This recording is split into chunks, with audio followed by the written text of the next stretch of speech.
अपने दर्शकों को नमस्ते, प्रणाम, सलाम, जोहार, जय हिंद। आज वर्ल्ड मेंटल हेल्थ डे है। विश्व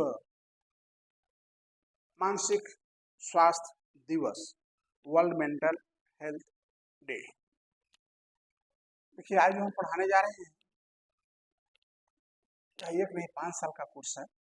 मैंने तो 2 ही साल का कोर्स किया है, पूरा पढ़ाना संभव नहीं है। फिर भी हमारे जो स्पेशल एजुकेशन के विद्यार्थी हैं, जिनको मैंने स्पेशल एजुकेशन इंटेलेक्चुअल डिसेबल, उनको जितना जानकारी इसमें चाहिए उतना हम खोज करके ले आए हैं। सबसे पहले बताते हैं, इसमें बहुत सारे टेक्निकल वर्ड हैं जो आपको, आप गूगल में, फेसबुक पेज में जाएंगे तो आपको मिलेगा, लेकिन इतना लंबा चौड़ा मिलेगा जो कि आप को पढ़ने के लिए 5 साल का समय चाहिए।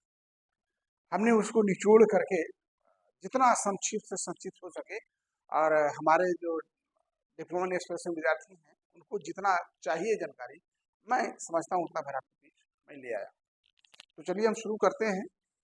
मानसिक स्वास्थ्य दिवस क्यों मनाया जाता है? स्वाभाविक है, ज़्यादा से ज़्यादा जागरूकता प्रचार प्रसार के लिए यह बहुत जरूरी है। और खासकर जब हमारे यहाँ लॉकडाउन आया 2021 में, तो कितने लोग मानसिक रोगी के शिकार हुए, आप नज़रअंदाज नहीं कर सकते हैं। हर जगह, हर घर में एक व्यक्ति कम से कम डिप्रेशन और चिंता का शिकार तो है ही। चलिए हम, ये है क्या आखिर, ये जो मानसिक रोगी है वो है क्या?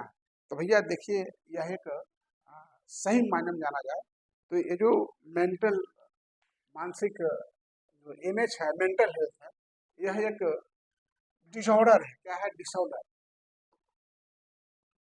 ये डिसऑर्डर है, विकार है।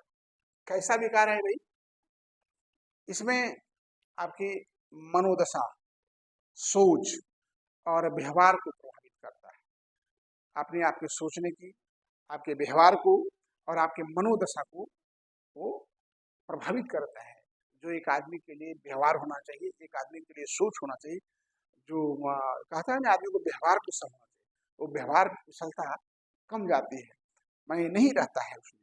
तो उससे क्या समझा जा सकता है कि व्यक्ति में शुरुआत हो गई है, मानसिक रोगी का शिकार ये होने जा रहा है। इसमें जैसे डिप्रेशन, यह भी एक मानसिक रोगी का ही उदाहरण है। अवसाद जिसको कहते हैं, चिंता, एंजाइटी, सियोफ्रेनिया, खाने का विकार, कुछ लोग खूब खाता है, हाँ? उसको खाने पर नहीं ध्यान रहेगा। हमारे यहाँ 2-3 बच्चे हैं, है ना?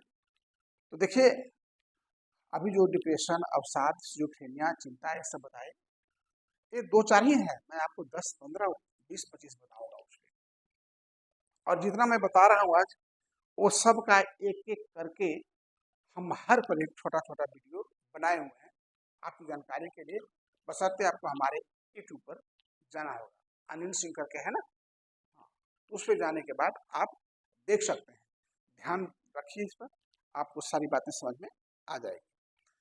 तो यह क्लियर हो गया कि भाई मेंटल हेल्थ क्या है, मानसिक स्वास्थ्य है क्या। तो भाई देखो, मेंटल इलनेस जो है, मानसिक रोग जो है, यह एक विकार है, और इसमें आपकी मनोदशा, सोच और व्यवहार को यह प्रभावित कर देता है, जिसमें डिप्रेशन, अवसाद, सिजोफ्रेनिया अन्य प्रकार के डिजीज हो जाते हैं।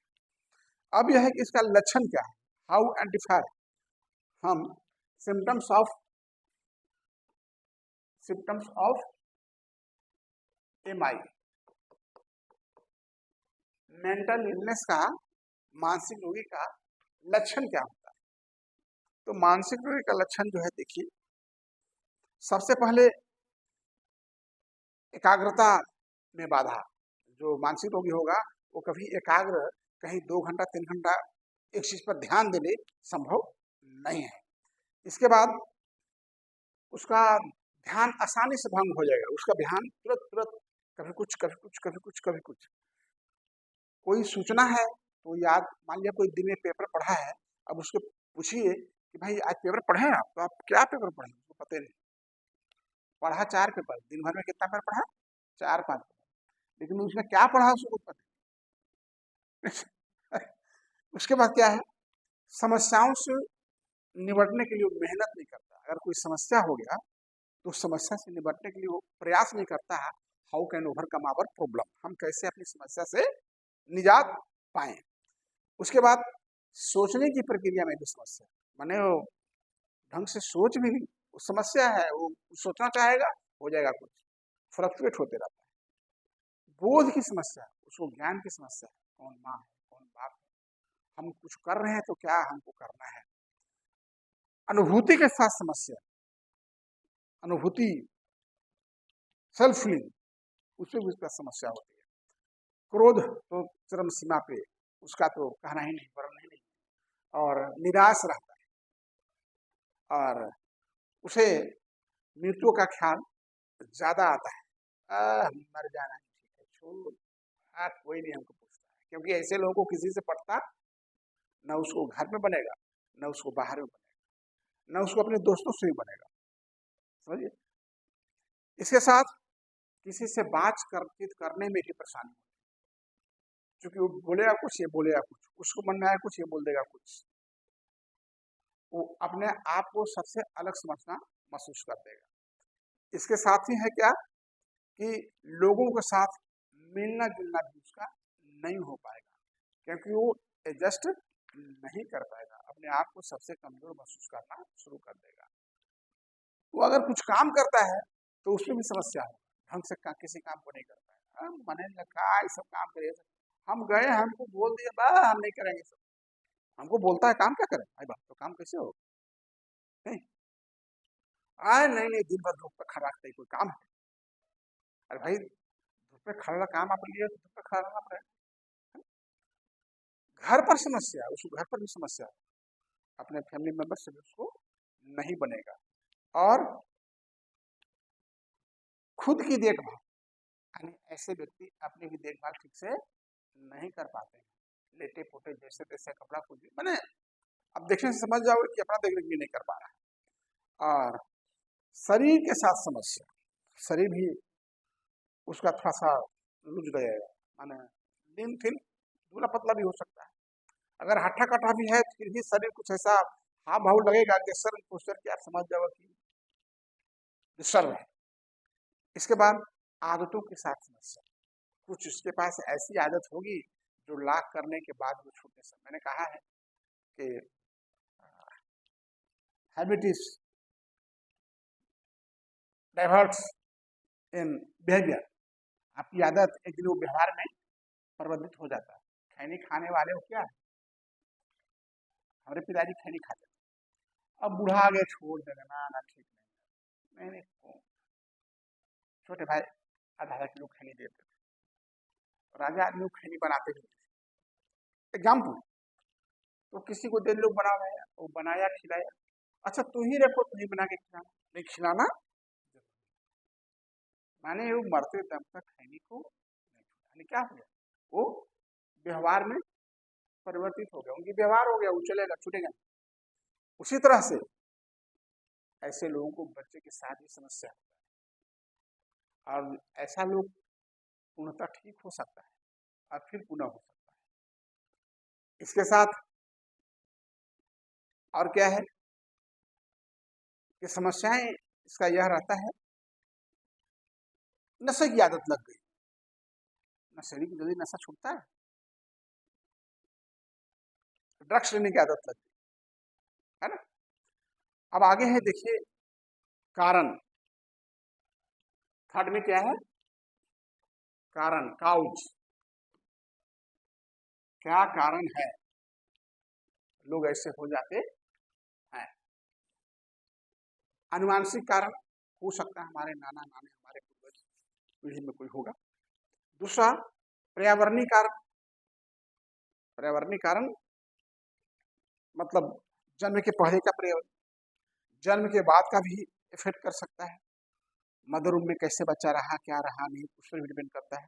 और मस्तिष्क का कार्य, आपका मस्तिष्क कैसे फंक्शनिंग करता है, ये भी बड़ा इंपॉर्टेंट है। कहीं मस्तिष्क में गंभीर चोट लगा हो, ये भी एक कारण हो सकता है मानसिक रोगी का। और शराब या ड्रग्स लेते हो, ये तो होना ही, ये पक्का है।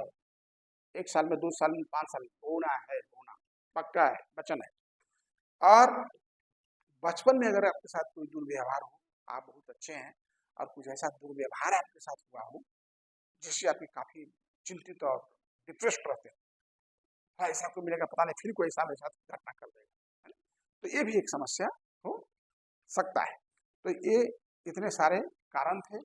अब आगे है आपका टाइप्स ऑफ एमआई, यानी कहने का मतलब है कि प्रकार। अब यहाँ आ जाइए टाइप्स, टाइप्स प्रकार। देखिए प्रकार में समझिए, यही आपको इसी के बारे में बोल रहा था। ये जो मैं बता रहा हूँ 19-20 प्रकार में बता रहा हूँ, तो 19-20 प्रकार में कोई ऐसा नहीं कि जिस पर हमारा वीडियो नहीं है। हाँ छोटा है, संक्षिप्त है, क्योंकि आपको छोटी जानकारी ही चाहिए। आपको साइकेट्रिक है नहीं कि आपको पूरा, तो उसके फिर 5 साल पढ़ना पड़ेगा। तो आपका गुरु जी ही 2 साल पढ़ा है, 5 साल तो पढ़ा नहीं, तो कहाँ से बता पाएगा। अरे भाई हम जो भी कुछ पढ़ा रहे हैं, बहुत बड़ा ज्ञान विद्वान नहीं, हम जो भी कुछ पढ़ा रहे हैं वो अपने अनुभव और प्रतिदिन के सेल्फ स्टडी के आधार पर हम आपको पढ़ा रहे हैं, अपने अनुभव के आधार पर हम आपको पढ़ा रहे हैं। देखिए इस पर भी वीडियो मेरा बना हुआ है, जो टाइप्स जो है मेंटल इलनेस का, मानसिक रोगी का जो प्रकार है, बाइपोलर डिजॉर्डर, बड़ा इंपॉर्टेंट होता है बाइपोलर डिजॉर्डर, अल्जाइमर, डिमेंशिया जिसको मनोभ्रंश बोलते हैं, भ्रमित हो जाता है व्यक्ति, पार्किंसंस, जो कम सेदन कैटेगरी ऑफ डिसेबल, थोड़ा इधर दिखा दीजिए, पार्किंसंस है ना इसमें, पार्किंसंस कहाँ है, पार्किंसंस कहीं होगा, comes in the category of disability, Parkinson's. Aman ji देखिए,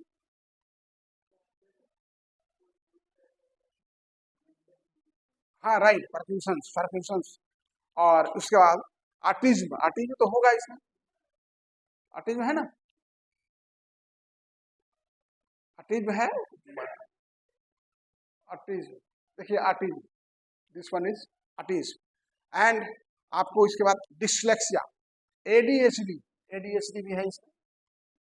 और ये सारे जो मैंने बताया, Parkinson's, autism, dyslexia and ADHD, इतने सारे comes to the category of disability under RPW D act December 2016।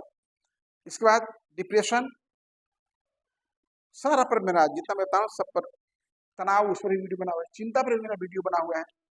तो इतने जो अभी आपको 10 बताया मैंने, बाइपोलर डिसऑर्डर, अल्जाइमर रोग, dementia, Parkinson's, autism, dyslexia, ADHD, depression, तनाव और चिंता, ये 10 हैं। तो ये 10 जो मैंने बताया है, इसके अलावे जो लत संबंधी माने आदत संबंधी जो बीमारी हो जाता है, मानसिक बीमार, किसी आदत से भी व्यक्ति मानसिक बीमार हो जाता है, तो वो बीमारी कौन कौन सा है उसके बारे में। ओसीडी, ओसीडी इस पर मैं बनाया हूँ, ऑब्सेसिव कंपल्सिव डिसऑर्डर। इसमें क्या होता है कि व्यक्ति शारीरिक कुरूपता ऐसा रहता है कि व्यक्ति कहीं उठना बैठना अपने आप को अनकंफर्टेबल महसूस करता है, ना हम तो इसके लायक, हम तो बड़ा ये है, तो उसमें एक हीन भावना उत्पन्न हो जाता है, उसको बोलते हैं ओसीडी, ऑब्सेसिव कंपल्सिव डिसऑर्डर। इस पर मैं पढ़ाया हूँ और वीडियो भी बना हुआ है, हमारा यूट्यूब चैनल में जाइए, न्यूज़ में आपको मिल जाएगा। इसके बाद है पीटीडीएस, पीटीडीएस का मतलब होता है post traumatic stress, post traumatic stress. यह जो है आप समझ रहे हैं, पोस्ट ट्रॉमेटिक स्ट्रेस, ये भी वीडियो बना हुआ है मेरा। जब कोई घटना होता है, मान लिया किसी घर में डकैती हुआ और उस डकैती में इतना बमबाजी हुआ, गेट फेट तोड़ फोड़ हुआ, उसके माता पिता और सबको मारपीट हुआ, हो सकता है किसी का डेथ भी हो गया, तो जो उसमें से कोई ऐसे भी होंगे जो मेंटली रूप से डिस्टर्ब हो गए होंगे और रात में चिल्लाते होंगे, अरे चोर चोर चोर, डकैत डकैत डकैत, अरे क्या, मैंने एक ऐसी सदमा में चले गए। तो इसको क्या बोलेंगे आप, post traumatic stress disorder, post traumatic stress disorder, post traumatic stress disorder. यानी किसी घटना के बाद उसमें स्ट्रेस आ जाना, दबाव आ जाना और याददाश्त खोना। कई बार फिल्म भी ऐसा बना है ना कि कोई व्यक्ति छत पे पेशाब करने गया, गर्मी के दिन में सोया था, अब उठा, किनारे में पेशाब करने गया, उसको नींद आई, गुड़क गया। अब गुड़क गया तो सिर में चोट लग गया और जिसके कारण क्या हुआ, वो अदासित हो गया है ना, उसको एफेजिया बोलते हैं, sudden loss of speech and hearing और एनी टाइप्स ऑफ डिसेबिलिटी। इसके बाद यह भी हो सकता है आदस्त है नहीं, कमजोर है। अभी हमारे यहाँ हुआ है घटना, मैं तो देखा नहीं हूँ, हमारे गांव में एक व्यक्ति मोटरसाइकिल से एक्सीडेंट कर गए हैं और उनको अभी तक याददाश्त नहीं आया। हमको लगता है नियर ऑफ 6 से 7 मंथ हो गया और चिकित्सक ने बोल भी दिया कि इनकी याददाश्त नहीं आएगी, कमजोर रहेगी। इसके बाद भूलने की बीमारी ओल्ड एज में ज्यादा होता है, लेकिन यदि आपको यंग एज में समस्या हो जाए तो आप भूल ही जाएंगे। आप जा रहे थे बाजार सामान लाने के लिए, आपको पता ही नहीं कि हम क्या करने जा रहे हैं, हम बाजार किस काम से आए थे, आपको डीसी साहब के यहाँ मिलने जाना है, अब वहां जाके आप भूल गए कि आखिर हमको काम क्या है। हम में एक बीमारी है, हम कहीं जब मंदिर जाते हैं ना तो सोचते हैं कि माता से ही मांगे, भगवान से, अच्छा चलो भगवान, मंदिर जाने के बाद हम भूल जाते हैं कि मांगना क्या है, वहां सिर्फ और सिर्फ गोड़ लग के निकल देते हैं। मैं सदैव देखा हूँ कहीं किसी मंदिर में हम गए अपने धर्म का पालन करने के लिए, तो जो हमको मांगना होता है वो भूल जाते हैं। हमको लगता है मांगना क्या है, ये तो सर्वज्ञानी माता सर्वज्ञानी, ये सर्वज्ञ है, इनको तो सब आगे नीचे ऊपर सब पता है, इनसे मांगना क्या है, चलो ठीक है जय भगवान चलते बना। ये मन में फीलिंग है मेरी कि नहीं, ये तो सब जानते हैं, इससे मांगना क्या है, जो मांगना है मेरे मन में है, मन में मेरे भगवान है, तो जान ही रहे हैं क्या मांगना है, मांगना क्या है, उनके क्या कहना है, सारे समझ जाओ सब कुछ, ये चीज है। इसके बाद क्या है कि आपको डर, फोबिया, मैंने कई बार बताए आप लोग, हमारे एक गुरु जी थे तो ट्यूशन पढ़ाते थे गाँव में, और जब बकरी आ जाती थी तो छोड़ के भाग जाते थे, रूम में बंद हो जाते थे, क्यों, अरे बकरी बकरी, हम लोग हंसते थे, बकरी से ना क्यों डरते, और जब हम लोग हंसते थे तो गुरु जी रूम से बकरी भाग गई ना, तब गुरु जी आए तो हम लोग पीटना शुरू करते, तुम लोग हंसता है, तुम लोग हंसा है, बकरी मार देगा तो दिक्कत हो जाएगा। तो उनको बकरी बार मार दिया था तो बकरी के सींग सवरने से ना वो छेड़ा हो गया, अब बेचारे बहुत दिन बीमार रहते, इसलिए बकरी से उनको फोबिया हो गया, इसी चीज से फोबिया हो सकता है। और भ्रम, किसी किसी को, एक अधिकारी थे पीएनटी फोन पर हमको बोले मैं पी के बोल रहा हूँ, पता नहीं मैं क्या मूड में था, मैं बोल दिया मैं बिना पिए बोल रहा हूँ, तो बोल रहे हैं मैं पी के बोल रहा हूँ, उनका नाम था पीके बनर्जी, तो हमने बोल दिया कि हाँ मैं बिना पिए बोल रहा हूँ। अब उस दिन से जो हमारी उनकी दुश्मनी हो गई, बिना देखे, न मैं उनको देखा, हम उनको भी जानते भी नहीं थे, पहचानते भी नहीं थे, और ना वो हमको जानते हम जानते थे कि हमारे अधिकारी हैं, और वो भी जानते थे कि हमारे क्षेत्राधीन है, लेकिन हमारी उनकी भयंकर दुश्मनी हुई, जब तक रहे तब तक नफरत करते रहे इस जीवन से और ये किसी से। तो ये क्या होता है, भ्रम, ना मैंने सिंगल देखा ना तूने सिंगल देखा, एक्सीडेंट हो गया, भ्रम पैदा हो जाता, ना कोई कह दिया अरे वो तो बहुत, अरे क्या बोल रहे हैं, भारी बदमाश है, आपको मन बढ़ेगा तो भारी बदमाश, बाघ से तो हम लोग डर मैंने देखे नहीं है बाघ, अरे हम लोग चिड़ियाघर में जाकर के ही देखे हैं पटना में, हाँ रांची में, पर हम लोग ऐसे तो बाघ के ऊपर देखे नहीं, लेकिन बाघ से कितना डरते हैं, अगर दिख जाए तो लगता है प्राण सूझेगा, बस आज अब कहाँ पर समाप्त। तो मति भ्रम, इसको बोलते हैं हेलुसिनेशन, और सिजोफ्रेनिया। तो मैं जितना अभी 19-20 प्रकार बताया है आपका मानसिक रोग का 20 प्रकार, अब बताइए मानसिक रोग के 20 प्रकार को पढ़ने के लिए आपको कितना महीना चाहिए, कितना साल चाहिए, वो तो वही कर सकता है जो एमबीबीएस करके साइकियाट्रिक पढ़ा होगा, हमारे बस में तो नहीं, हम 2 साल पढ़े, वो 5 साल पढ़ के आता है, स्वाभाविक है हमसे ज्यादा जानकार होगा। तो हम सिर्फ आपको ये बता रहे हैं कि ये जानिए, आपको ये समझ में आना चाहिए कि क्या है, और बेसिक नॉलेज आपको होना चाहिए, क्योंकि आप इस फील्ड में, इंटेलेक्चुअल डिसेबिलिटी में काम करते हैं, और दोनों दिव्यांगता की कैटेगरी में आता है, इंटेलेक्चुअल डिसेबिलिटी और मेंटल इलनेस में। यानी देखिए लास्ट में क्वेश्चन है आपके पास, देखिए यहाँ क्वेश्चन है ना, क्या अंतर है, तो लास्ट में बताएंगे क्या अंतर है मानसिक रोगी और बौद्धिक दिव्यांग, हम बताएंगे।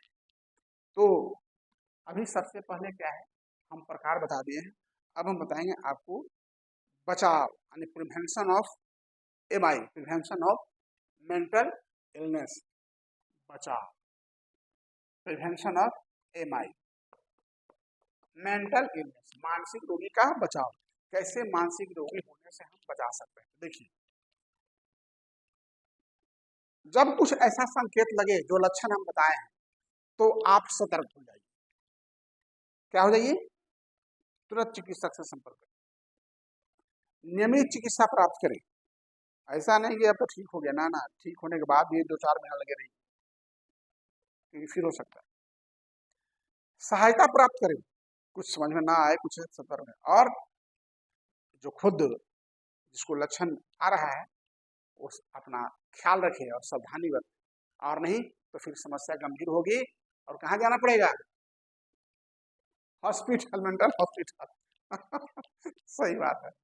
अब भाई जब रोगी हो ही गया है, व्यक्ति मानसिक रोगी हो ही गया है, तो उसका निदान क्या है, डायग्नोसिस क्या है, देखिए क्या है, निदान, डायग्नोसिस है ना, डायग्नोसिस क्या है।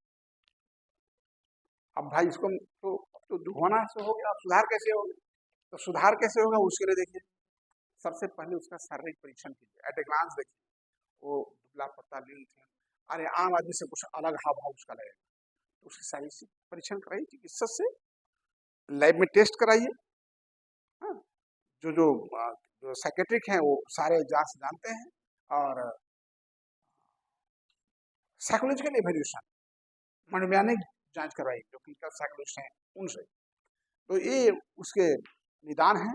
अब हम चलते हैं, भाई निदान तो जान गए, उपचार भी तो होना चाहिए, निदान से तो काम नहीं होगा, हम तो जान गए कि ये भाई मानसिक रोगी है, लेकिन उसका उपचार भी तो होना चाहिए।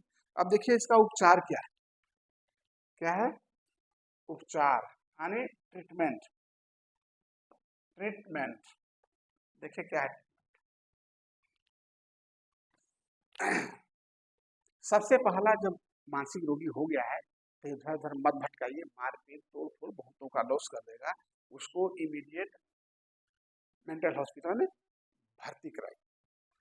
अच्छा भाई, तो मेंटल हॉस्पिटल में व्यक्ति कब भर्ती होगा, उसे कुछ लक्षण होंगे, जब गंभीर मानसिक स्वास्थ्य लक्षण आपको नजर में आ जाए, या मतिभ्रम हो, या फिर आत्मघाती विचार आ जाए कि हम नहीं बचेंगे, मर जाएंगे, सिस्टम में आता है, मान लिया कोई व्यक्ति फिनाइल पी लिया, कोई दवा कुछ खा गया, हाँ, या कोई पेट्रोल निकाल के माथा पर छिड़क गया, तो ऐसी घटनाएं जब एक बार हुआ तो आप सतर्क हो जाइए, निश्चित से मानसिक विकार रोगी का शिकार है, इसमें नो डाउट, कहीं कोई इसमें सोचना समझना नहीं है, क्योंकि उसके मन में आत्मघाती विचार आ रहा है, वो कभी भी कोई हादसा कर सकता है, कोई रोक नहीं सकता है। और उसके बाद बहुत दिन से खाना नहीं खाया हो, या खूब खाना खाता हो, एक्सेसिव ईटिंग, इसके बाद स्वयं को अपना ठीक से देख रेख नहीं करता, जब इतने आपके 5-6 लक्षण नजर आए तो निश्चित रूप से उसको भर्ती करा दिए मेंटल हॉस्पिटल में। हम इस पर भी आएंगे कि उसके लिए क्या नियम कानून है। इसके बाद अस्पताल में भर्ती कराने से काम नहीं चलेगा, उसको जो है मनोचिकित्सक से, साइकेट्रिक से दिखाना होगा। उसके बाद उसको व्यक्तिगत चिकित्सा चाहिए, व्यक्तिगत चिकित्सा समझते हैं, काउंसलिंग पर्सनल, और ग्रुप थेरेपी, संगत के साथ रहकर उसको मिलना। मैं एक बार रांची गया तो कुछ आईक्यू टेस्टिंग करी, ये वो किया, साची कहे तोरे आवन से हमारे, तो डॉक्टर साहब ने कहा क्या कर रहे हो, सॉरी सर, चला गया। एक लड़का आया, उसके गार्जियन को भर्ती कराने के लिए और इन पास में, मैं भी गया, तो अरे बेटा तो दिमाग कहिया ठीक हो, तो तब बेटवा क्या कहता है, मैया हमर दिमाग तो ठीके है, दिमाग तो तोल गड़बड़, हमरा काहे नहीं रही, हमरा कोई दिक्कत है नहीं बेटा, तू बड़ी परेशान करें, कहां से कुछ सुनबे कराही, बर्तन फेंके लोटा फेंकते ही, मारपीट कराही, बताही तो गलत बात नहीं है, पढ़ा लिखा नहीं तो दिमाग डिस्टर्बे ना हो, दिमाग तो तोड़ भी सब यहाँ बेकार हमारा, मैंने ऐसा बोल रहा था कि लगता है कुछ सही है, बेकार तो खर्चा करना हमरा है नहीं, हमरा कुछ हो नहीं, ऐसे जिसे हम मगी भाषा में बोल रहे हैं, तो थोड़ा सा भी डिस्टर्ब नजर आए तो तुरंत साइकोलॉजिस्ट और साइकोलॉजिस्ट साइकेट्रिक पास निश्चित रूप से जाइए, अदरवाइज समस्या बढ़ने के बाद फिर आपको अकेले हैं ना, आपको 5 आदमी उसको भर्ती कराने देते। इसके बाद पारिवारिक चिकित्सा, फैमिली थेरेपी, साथ ही साथ cognitive behaviour therapy, cognitive behaviour therapy पर भी क्या है, बहुत बड़ा चीज है, हम इस पर वीडियो बनाए हुए हैं, उसको बोलते हैं संज्ञानात्मक व्यवहार थेरेपी, कॉग्निटिव। इसके बाद आपका डायलेक्शनल बिहेवियर थेरेपी, ये होता है का डिप्लोमेटिकल वर्चुअल थेरेपी, इसमें आप उसको थेरेपी के द्वारा कुछ सुधार कर सकते हैं, उसकी मन की शांति मिल सकती है। पारस्परिक उपचार, पारस्परिक उपचार जो उसको चाहिए, इसके साथ साथ अदर उपचार, अदर ट्रीटमेंट क्या चाहिए, एक्सरसाइज, योगा, पौष्टिक आहार, दवाएं, ये सारी चीज आप उनको चलाते रहिए। इसके साथ आगे क्या है, उपचार के बाद नुकसान, भैया देख, अब अगर कोई मानसिक रोगी है तो उससे नुकसान क्या होगा, कम्युनिकेशन क्या होगा, हाँ, नुकसान, हार्म क्या होगा, क्या हार्म होगा, हार्म, कॉम्प्लिकेशन, क्या नुकसान होगा, सो देखिए, अगर नहीं उसको देख रेख करिएगा, प्राइमरी नहीं करिएगा तो आज नुकसान क्या होगा, देखिए सबसे पहला है उसका जीवन दुखी और आनंदमय नहीं रहेगा, वो जीवन भर दुखी रहेगा, दुख में रहेगा और आनंद भी नहीं रहेगा। दूसरा, उसको संक्रमण से लड़ने की समस्या हो जाएगी, शरीर में कोई संक्रमण है तो लड़ नहीं पाएगा, क्यों नहीं, क्योंकि अपना शरीर पर ध्यान देगा नहीं। तीसरा, पारिवारिक समस्या हो जाएगा, उसको परिवार से बनेगा नहीं, उसको परिवार रियली कोई पूछेगा नहीं, वो समझ जाएगा तो उसकी समस्याएं बढ़ जाएगी। इसके बाद रिश्तों की समस्या, रिश्तों की समस्या का मतलब होता है रिलेशनशिप में, संबंध में समस्या, यानी वो अपने जो फैमिलियर रिलेशन है उससे भी ढंग से बातचीत नहीं करेगा, अलग अलग सा रहेगा। सामाजिक अलगाव, समाज से भी अलग थलग दिखेगा, और उसमें क्या है, इतना सारा होने के बाद उसके मन में आत्महत्या का विचार आएगा और दूसरों को हानि पहुंचाने का विचार आएगा, वो अपने भी आत्महत्या कर सकता है, किसी को मार भी सकता है, ऐसा नहीं सिर्फ अपने नहीं, दूसरों को भी मार सकता, उसको थोड़ा पता हम क्या कर रहे हैं। उसके बाद दुर्घटनाओं का जोखिम बढ़ता है, क्यों, ज्यादातर पागल लोग रोड पर घूमते टहलते रहते हैं, व्यक्ति समझेगा समझ आ रहा है, हॉर्न मारेगा, अब हट जाएगा, धक्का लग जाएगा, तो दुर्घटनाएं की संभावनाएं बढ़ जाती है। इसलिए ये सारे नुकसान हैं। क्या नुकसान है, अगर इंटेलेक्चुअल सॉरी मेंटल इलनेस व्यक्ति है, मानसिक रोगी है, ये सारे नुकसान हो सकते हैं आपके आपके समाज को और उसको भी। इसके बाद देखिए main 5 category of mental illness.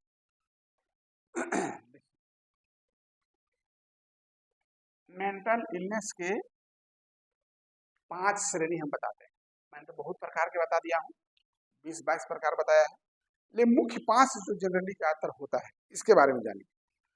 पहला, बाइपोलर डिसऑर्डर, आम है, बहुत साधारण है, एंजाइटी डिसऑर्डर ये भी, और पर्सनालिटी डिसऑर्डर जो बताया ना कि कुरूपता होने के कारण, हाँ, उसके बाद साइकोटिक डिसऑर्डर जिसको सिजोफ्रेनिया हम कहते हैं, इसके बाद ट्रॉमा रिलेटेड डिसऑर्डर जिसको PTSD कहते हैं, यानी trauma related disorder.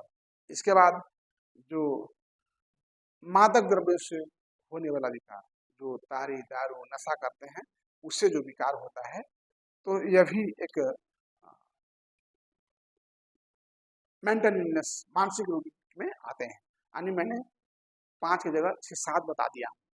Personality disorder, anxiety disorder, mood disorder, psychotic disorder, eating disorder and trauma related disorder, मादक द्रव्य से होने वाला डिसऑर्डर।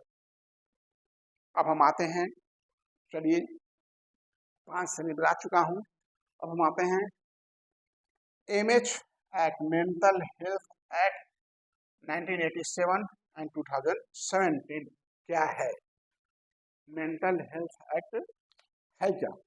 देखिए, मेंटल हेल्थ एक्ट जो है, मानसिक स्वास्थ्य अधिनियम, आपको बताता है कि जो 87 है, अगर मानसिक रोगी हो, रोड पर बहुत सारे टहलते रहते हैं, तो पुलिस की क्या काम है? उनका काम है उसको पकड़ना, पकड़ करके उसको मजिस्ट्रेट के पास ले जाना, और मजिस्ट्रेट साहब का कार्य है कि उनको साइकेट्रिक से, साइकोलॉजिस्ट से जांच कराना, और जांच करा करके यदि रियली है तो उसको नर्सिंग अस्पताल में, जहां मानसिक स्वास्थ्य की देखरेख होती है, उस अस्पताल में भर्ती कराना उनका काम है। लेकिन ज्यादातर पुलिस लोग क्या करते हैं, और पागल बा छोड़ा जाएगा, और हेगरा का कहाँ ले जाओ, जाएगा घूमा। उससे क्या होता है, वह कितने को डिस्टर्ब करता है, कितने छोटे छोटे गाड़ियां का एक्सीडेंट करता है, घर परिवार को बर्बाद तबाह कर देता है, साथ ही साथ अपने भी मर जाता है। तो इससे बचने के लिए यह उपाय है, और मैं यह बता दूं कि आपका यह उसको अधिकार है, यह मानसिक रोगियों को अधिकार दिया गया है। क्या चीज का अधिकार? भोजन का अधिकार, संपत्ति का अधिकार, खाने का अधिकार, इलाज का अधिकार। और मानसिक रोगी जब अपने मन से कहता है कि हम जाएंगे, तो चिकित्सालय उसे छुट्टी दे सकता है। साथ ही साथ ऐसे लोगों को संपत्ति का अगर देख रेख करने वाला कोई नहीं है, या कोई हड़पता है, तो उसके लिए उस पर कानूनी कार्रवाई है। अगर ऐसे लोगों को, मानसिक रोगों के इलाज में कोई कोताही बरतता है, तो उसको जेल की सजा का भी प्रावधान है, और दंड का भी प्रावधान है, आर्थिक दंड का भी प्रावधान है, क्योंकि उस मेंटल इल को भी यह अधिकार दिया गया है। आप जानते हैं कि RPWD एक्ट में आपको, हमारा जो इंटेलेक्चुअल डिसेबल है, उसको भी आपको मत देने का, वोट देने का अधिकार प्राप्त है। इसलिए उसको अगर कोई टॉर्चर करता हो, मानसिक रोगी को मारपीट करता हो बेवजह, तो यह दंड में माना जाएगा, यह अपराध में माना जाएगा। उसको मारपीट नहीं करना, उसका अवहेलना नहीं करना, उसको पागल समझ करके आपको छोड़ नहीं देना है, उसकी देख रेख करना आपका कर्तव्य बनता है। अब इसके बाद हम आते हैं आपका विधिक सेवा पदाधिकार अधिनियम।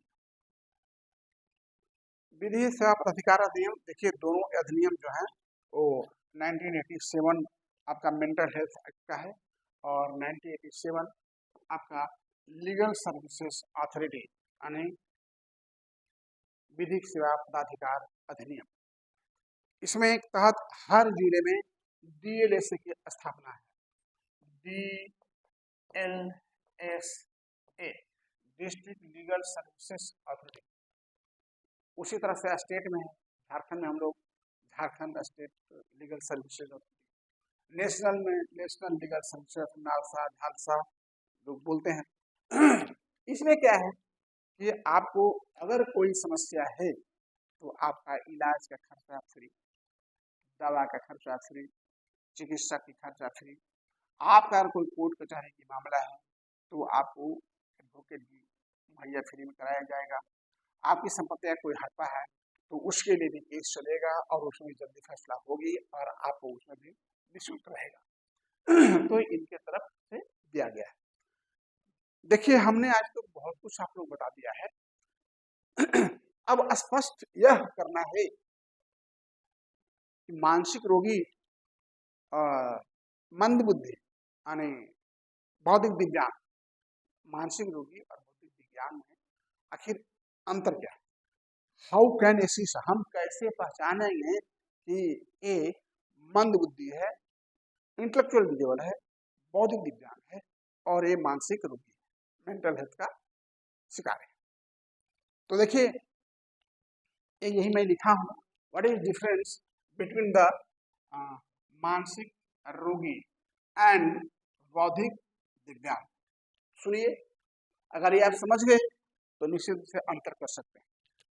मानसिक रोगी जो होता है वो कभी भी हो सकता है, पूर्णतः ठीक हो सकता है और वह पुनः हो सकता है। लेकिन जो बौद्धिक दिव्यांग है वो कभी भी नहीं हो सकता है। वो माँ के गर्भ से होता है, जन्म के वक्त होता है, बहुत सारे कारण हैं। सारा वीडियो मेरा यूट्यूब पड़ा हुआ है चैनल, और 18 साल के अंदर भी हो सकता है जन्म पर जो मानसिक रोगी है ऐसा नहीं, वो कभी भी हो सकता है, ठीक हो सकता है और पूर्णतः हो सकता है। मानसिक रोगी क्यूरेबल है, उसको माने ठीक किया जा सकता है, बट जो इंटेलेक्चुअल डिजेबल है उसको ठीक नहीं किया सकता, उसको कुछ स्पेशल ट्रेनिंग के द्वारा सुधार किया जा सकता है। तो यह आपको समझना होगा कि मानसिक रोगी और मंद बुद्धि में यानी बौद्धिक दिव्यांग में क्या अंतर है। मैंने जो बताया इसे ध्यान रखेंगे तो आप कहीं भी एट ए ग्लांस अगर ऐसे बच्चों, ऐसे व्यक्ति को देखेंगे जो मानसिक रोगी का शिकार है या बौद्धिक दिव्यांगता का शिकार है, तो आप जो है उसे असिस्ट कर सकते हैं और उसके अनुकूल उसको सुविधा मुहैया करा सकते हैं। इसके लिए बहुत सारे कानून भी बने हैं।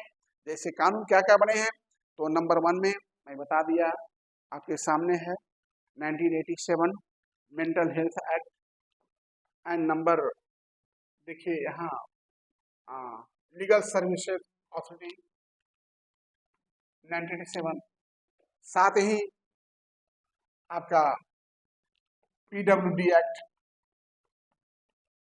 1995, इसके बाद RPWD एक्ट दिसंबर 2016, इसके बाद NT act national trust act 1999, इसके साथ RCI एक्ट 1992। तो इन लोगों को जो इशारे हैं, RPWD एक्ट, इसमें बहुत कुछ बताया गया है, क्या क्या इसके अधिकार और दिए गए हैं और पुनः उसमें सुधार किया गया। RPWD आया दिसंबर 2016 में। नेशनल ट्रस्ट एक्ट खास करके artistic, CP, multiple disable, intellectual disable पर ही कार्य करती है, और RCI एक्ट ऐसे लोगों को शिक्षण, प्रशिक्षण और ट्रेनिंग देने के लिए। एक्ट और बहुत सारे हैं लेकिन बेसिक जितना आपको जानकारी, वीडियो बहुत लंबा हो जाएगा। मैं आज जो बताया हमें लगता है इसका लाभ आप उठाएंगे। इसके साथ हमारा आज का वीडियो समाप्त होता है। जय हिंद।